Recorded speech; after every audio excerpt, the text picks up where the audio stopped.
Hello everyone and welcome back to my channel. तो आप सब लोग हमें जानते होंगे, मेरी पढ़ाई को जानते ही होंगे। तो सबसे पहले हम एक चीज़ क्लियर कर दें कि हम यूपी बोर्ड से हैं एंड मेरा मीडियम इंग्लिश है, क्योंकि आगे की सारी पढ़ाई इंग्लिश के बेस पे होनी है। सो हम अपना मीडियम 11th में चेंज कर लिए थे। तो हम ये इसलिए बता रहे हैं क्योंकि ये टॉपिक पढ़ाने से पहले बहुत लोग का डाउट होता है ना कि हम लोग अलग मीडियम से हैं, तो वो चीज़ें क्लियर करते हैं। तो ये क्लास 12th का फिजिक्स का फर्स्ट चैप्टर है, that is electric charges and field. तो अभी हम लोग बहुत ही बेसिक से चीज़ें समझते हैं। ये 3 पॉइंट आज हम आपको समझाते हैं एंड आई होप आप लोगों को समझ में आ जाए। तो सबसे पहले हम लोग जानते हैं कि चैप्टर का नाम क्या है। तो चैप्टर का नाम है इलेक्ट्रिक चार्ज। तो हम लोग समझते हैं कि इलेक्ट्रिक चार्ज होता क्या है। तो जो इलेक्ट्रिक चार्ज होता है वो किसी भी बॉडी इन द सेंस कि कोई भी जो भी बॉडी होती है, ठीक है, कोई भी बॉडी की ये एक ऐसी प्रॉपर्टी होती है जिसके थ्रू एक बॉडी दूसरे बॉडी को या तो अट्रैक्ट करती है या तो रिपेल करती है, ठीक है। तो इस चीज़ का ध्यान रखिए कि इलेक्ट्रिक चार्ज क्या होता है। तो it is basically defined as a body which attract और रिपेल अनदर बॉडी, और इन दोनों ही बॉडीज़ की जो प्रॉपर्टी होती है वो सेम होती है। इलेक्ट्रिक चार्ज दो तरह के होते हैं, और हाँ, इसका डेफिनेशन हम आप लोगों को दे देंगे, तो आप लोग डेफिनेशन भी अच्छे से पढ़ सकते हैं। बाकी बेसिकली इतना ही चीज़ होती है जो हम समझा रहे हैं। तो मेरी बातों पे फोकस करिए, मेरे समझाने पे, ना कि नोट्स पे। तो चार्ज जो होता है वो दो तरह का होता है, एक पॉजिटिव चार्ज होता है, एक नेगेटिव चार्ज होता है। पॉजिटिव चार्ज का अगर हम एग्जाम्पल लें तो इसमें प्रोटॉन्स आते हैं, एंड अगर हम नेगेटिव चार्ज का एग्जाम्पल लें तो इसमें इलेक्ट्रॉन्स आते हैं। अब हम लोग चलते हैं सेकेंड टॉपिक पे, that is conservation of electric charge. हम लोगों को ये पता है, हम लोग पहली क्लास से पढ़ते हुए आ रहे हैं कि एनर्जी के बारे में और same as it is charge के भी बारे में ये चीज़ कही गई है कि charge is neither be created nor be destroyed. यानी कि चार्ज को ना तो हम बना सकते हैं, ना ही हम उसको ख़त्म कर सकते हैं, बट हाँ, हम उसको एक फॉर्म से दूसरे फॉर्म में चेंज करते हैं। तो ये फॉर्म वर्ड जनरली एनर्जी के लिए यूज़ होता है। हम लोग एनर्जी की डेफिनेशन पढ़ते होंगे, that energy is neither be created nor be destroyed, it can be change into one form to another. तो हमारे ये जो इलेक्ट्रिक चार्ज होता है, कंजर्वेशन ऑफ इलेक्ट्रिक चार्ज, इसका पहला पॉइंट तो ये होता है कि जब भी ये आइसोलेटेड रहता है, यानी कि जब भी कोई चार्ज अलग रहता है, तो जब कोई भी बॉडी आइसोलेटेड रहती है तो उस पर जो टोटल चार्ज होता है वो कांस्टेंट रहता है, ठीक है। आई होप ये बहुत ही छोटी सी चीज़ है, ये आप लोग समझ ही रहे होंगे कि जब भी कोई बॉडी आइसोलेटेड रहती है, आइसोलेटेड मतलब सबको पता ही होगा क्योंकि कोविड के टाइम पे सब लोग बहुत आइसोलेटेड रहे हैं। तो जब भी कोई बॉडी आइसोलेटेड रहती है तो उस पर जो टोटल उसका चार्ज होता है वो कांस्टेंट रहता है, मतलब ना तो वो बढ़ता है ना तो वो घटता है। अब यहाँ पे हम एक चीज़ समझाना चाहेंगे, जैसे कोई भी बॉडी होती है, ये चीज़ याद रखिए। जैसे हम अगर एग्जांपल लें, एक सपोज ये एक Na का एटम है, Na का एटम है, इसका एटॉमिक नंबर कितना होता है 11। इस पे प्रोटॉन और इलेक्ट्रॉन्स जो होते हैं वो भी 11 होते हैं। तो कोई भी बॉडी, बेसिकली ये चीज़ समझिए कि कोई भी बॉडी जो होती है वो न्यूट्रल ही होती है। हम क्या बोले कि ना तो चार्ज को बनाया जा सकता है ना ही उसको घटाया जा सकता है, बट उसकी न्यूट्रलिटी को हम डिस्टर्ब कर सकते हैं बाई एडिंग और रिमूविंग एन इलेक्ट्रॉन, ठीक है। हम लोग इलेक्ट्रॉन को या तो ऐड करके या तो सब्ट्रैक्ट करके उसकी न्यूट्रलिटी को डिस्टर्ब कर सकते हैं, जिससे पता चलता है कि इस पर Na+ चार्ज है। जैसे हम लोग सोडियम का जो ऑक्टेट होता है उसको कंप्लीट करने के लिए हम लोग जनरली इसमें प्लस, मतलब Na+ होता है, ठीक है। जैसे अगर हमें NaCl के एग्जाम्पल है तो Na+ और Cl पे माइनस का होता है। क्यों? क्योंकि इसका एटॉमिक नंबर होता है 11। हम लोग को लास्ट, ये थोड़ा सा केमिस्ट्री का पोर्शन है, ये हम लोग को उसका जो ऑक्टेट होता है वो चाहता है कि वो स्टेबल रहे, ठीक है। तो ये अपना एक इलेक्ट्रॉन जो है वो दे देता है।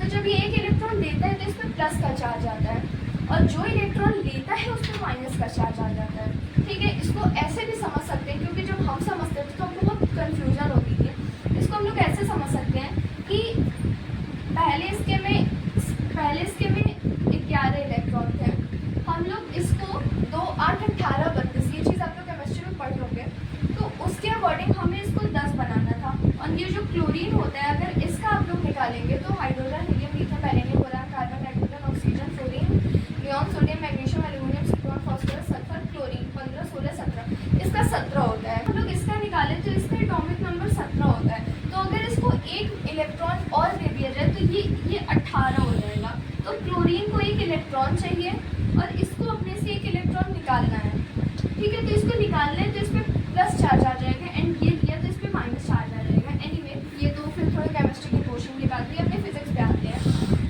तो ये जो एटम है ये पहले न्यूट्रल एटम था, बिकॉज उसमें न्यूट्रल का ये मतलब नहीं होता है कि इस पर कोई चार्ज नहीं है। न्यूट्रल का मतलब होता है कि जो बॉडी रहती है उस पर equal number of proton and equal number of electron होते हैं। तो ये जो बॉडी ये भी न्यूट्रल है। अगर हम इसमें से एक इलेक्ट्रॉन रिमूव कर लें, अगर हम लोग एक इलेक्ट्रॉन रिमूव कर ले तो यहाँ पे Na+ बन जाएगा। तो यही कंजर्वेशन ऑफ इलेक्ट्रिक चार्ज का एक पॉइंट बनता है, that charge is neither be created nor be destroyed, but we can disturb their neutrality by adding और रिमूविंग एन इलेक्ट्रॉन। ठीक है, तो आई होप आप लोग ये पॉइंट भी समझ गए होंगे। अब हम लोग आते हैं तीसरे नंबर पे, that is quantization of charge. Quantization of charge तो हम इसके फॉर्मूले से समझाते हैं, दैट इज Q = me। अब आप लोग class 9th 10th 11th chemistry पढ़ के आ रहे हैं, तो केमिस्ट्री में आप लोग ये चीज़ नोटिस कर रहे होंगे कि हम जब भी कोई इलेक्ट्रॉन निकालते हैं तो या तो वो पूरा इलेक्ट्रॉन निकालते हैं या तो नहीं निकालते हैं। दैट मीन अगर हमें जैसे सोडियम में हमें निकालना है तो हम एक इलेक्ट्रॉन निकालें। MgCl2 मतलब बहुत से ऐसे कंपाउंड्स होते हैं जिनमें से +3 का +2 का, जैसे एल्युमिनियम पे +3 का भी चार्ज होता है। तो ऐसे बहुत से Al3O2 ऐसे करके बहुत से कंपाउंड होते हैं जिन पे +3 का चार्ज होता है। तो मेरे कहने का ये मतलब है कि क्वांटाइजेशन ऑफ चार्ज जो होता है ये होता है कि इसको Q से रिप्रेजेंट करते हैं और यहाँ पे N जो होता है वो नंबर होता है। ये नंबर क्या होता है, ये इंटीग्रल नंबर होता है और यहाँ पे E इलेक्ट्रॉन है। इसका मतलब ये है कि हम किसी भी अगर एटम में या फिर किसी भी चीज़ में अगर हम इलेक्ट्रॉन को निकालते रिमूव करते हैं या ऐड करते हैं तो वो इंटीग्रल नंबर होता है। इंटीग्रल मीन्स इंटीजर नंबर होता है, इंटीजर प्लस माइनस दोनों होता है। तो हम लोग अगर ऐड कर रहे हैं इलेक्ट्रॉन तो वो प्लस हुआ, माइनस कर रहे हैं दैट मीन हम लोग इलेक्ट्रॉन को निकाल रहे हैं। तो प्लस माइनस दोनों मतलब इंटीजर नंबर। हम लोग फ्रैक्शन में इलेक्ट्रॉन को नहीं निकाल सकते और ये चीज़ प्रैक्टिकली पॉसिबल भी नहीं है कि हम आधा इलेक्ट्रॉन निकाल रहे हैं उसकी शेल में से। तो ये चीज़ें पॉसिबल भी नहीं है, ना ही डेसिमल में पॉसिबल है। जैसे हम एग्जांपल लें कि हमें 1.23 इलेक्ट्रॉन निकालने हैं तो ये चीज़ें पॉसिबल भी नहीं है ना, क्योंकि एक इलेक्ट्रॉन तो निकल जाएगा बट 0.23 तो पॉसिबल ही नहीं है। तो थर्ड पॉइंट यही कहता है quantization of charge, the total charge on a body is always an integral multiple.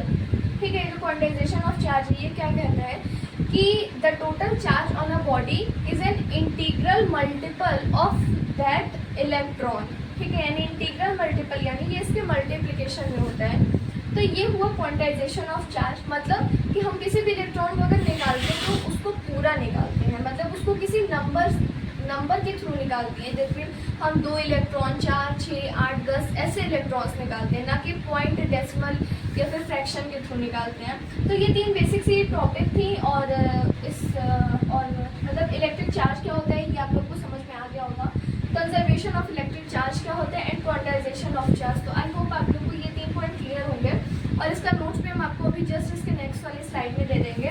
So that's it for this video guys, thanks for watching. कोई भी डाउट हो तो आप लोग हमसे ज़रूर पूछ लीजिएगा एंड अब कल मिलते हैं एक नए टॉपिक के साथ। तब तक के लिए पढ़ते रहिए and stay healthy, stay safe. Bye bye guys.